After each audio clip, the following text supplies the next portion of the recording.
Monsieur Prince est copropriétaire aux 2 rue Langlier-Renault, une copropriété très dégradée de la plaine Saint-Denis. Quand il a investi dans un petit appartement il y a quelques années, en vue d'un revenu complémentaire pour sa retraite, il était loin de se douter que la copropriété était gangrénée par les marchands de sommeil. Tout était délabré parce qu'il y avait tellement de personnes qui rentraient, qui sortaient. Il n'y avait pas de digicode, il n'y avait aucun filtre Les gens ne pouvaient pas fonctionner, vivre normalement.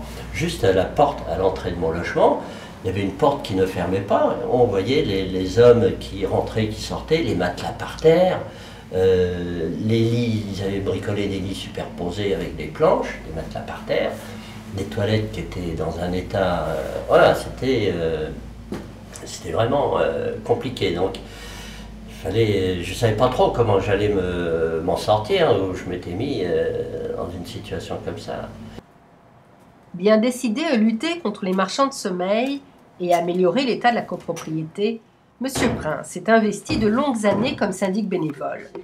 Aujourd'hui, il continue à se mobiliser et à coopérer étroitement avec l'équipe du syndic de redressement Relais Habitat. Bon, bah ça avance bien, hein. Oui, Hein? c'est presque terminé, donc il reste... Un autre logement. Le résultat est là, les 5 marchands de sommeil ont disparu ou ont rénové leur logement conformément au code de la santé publique et de la construction. On a presque fait, ensemble, on a fait l'éducation de certains copropriétaires. C'est ça, on leur a expliqué, bon, ça n'a pas été facile parce que c'était peut-être pas leur culture ou leur façon de voir les choses, et voilà. Maintenant, bon, même s'ils ne sont pas très présents ici, il y a eu quand même une modification dans le comportement qui est vraiment importante. Hein. Avant d'en arriver là, le chemin est long et difficile. À l'arrivée du syndic de redressement dans une nouvelle copropriété en difficulté, Kaina Benissade établit un diagnostic technique et social.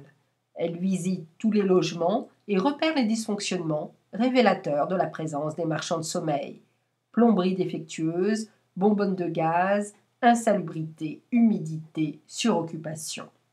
Autre caractéristique de ces logements, leurs propriétaires marchands de sommeil ne s'acquittent pas de leurs charges. L'équipe du syndic les somme alors de remettre en état leur logement conformément au code de la construction et de la santé publique. Il y a des propriétaires qui réagissent, qui nous appellent. On fixe un rendez-vous, on va ensemble, soit on va ensemble dans l'appartement pour constater qu'effectivement il y a des choses à réhabiliter, à revoir. Ou sinon il fait lui-même les travaux. Il y a d'autres propriétaires qui ne donnent pas de suite, ni au courrier, ni aux recommandés, ni aux appels téléphoniques. Et c'est à ce moment-là qu'on fait le signalement au service d'hygiène. Voilà. Signalement fait au service d'hygiène de la ville, c'est au tour de Lounès Ouidir, qui inspecte quotidiennement les copropriétés, de retourner dans les logements, s'assurer que les injonctions concernant la suroccupation et la mise aux normes des logements ont bien été suivies des faits. Il y a quand même des gens qui sont très méfiants, c'est-à-dire qui n'aiment pas qu'on vienne fourrer notre vin dans leur logement. Et il y en a qui se plaignent, on n'a pas visité des parties privatives, ça ne nous regarde pas, ça voilà. Donc c'est leur logement et ils font ce qu'ils veulent et ainsi de suite. Ouais. Donc ils ne savent pas qu'il y a aussi un règlement qui s'applique au niveau des copropriétés. Il y a quand même des règles à respecter au niveau de l'occupation des lieux. La brigade de gendarmerie chargée de la lutte contre les marchands de sommeil, mandatée par le procureur, intervient en dernier recours. Ou bien qu'on ait été aidé un peu par la mairie, par différentes personnes, on se retrouve quand même seul. Hein. C'est un travail qui est tellement de longue haleine et que chaque jour il faut faire intervenir. C'est vraiment, il faut accompagner un immeuble presque quotidiennement pendant une longue période, pendant des années, pour réussir à récupérer quelque part un immeuble.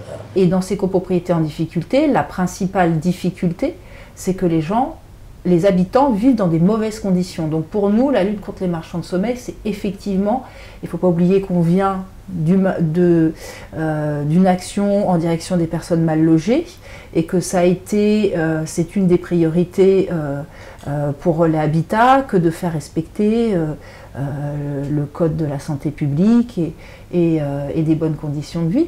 Donc forcément, c'est essentiel, puisque la spécificité de Relais Habitat, c'est pas de gérer un syndicat de copropriétaires, mais de gérer une copropriété et d'accompagner des copropriétaires au niveau individuel et collectif, et non pas qu'un collectif de propriétaires.